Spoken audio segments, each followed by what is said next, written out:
I was trying to look at the use by date, the expiry date. We often do that on food and medicine because that's the date which tells us that if you consume it or use it beyond that, it can make you sick because it has turned a little toxic.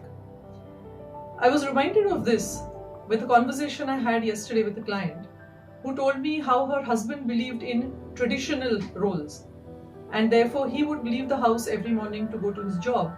He would come back late in the evening, and she was expected to stay at home and be the single caregiver, primary caregiver for the elderly in the house as well as for the children, and take care of all the domestic chores. Now, traditions like this really have to have an expiry date by now.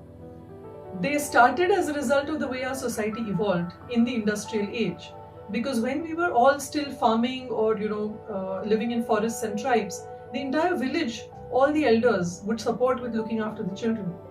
In a nuclear family, in an urban setting, to expect a woman alone to take on the responsibilities which were usually shared by a large group of women or family members is not only irrational, it is also quite cruel. And this husband, who then left the house at 8 in the morning and came back late at night, eventually, had an affair with someone else. And in the divorce, the woman barely got enough in settlement to manage her livelihood and look after her children. Because, of course, being the primary parent meant that her income was much, much less than her husband's. So if you are in a situation like this, or if you know of someone in a situation like this, please ensure that you start taking steps to create healthy boundaries, to renegotiate your roles, and to ensure that you have some financial independence.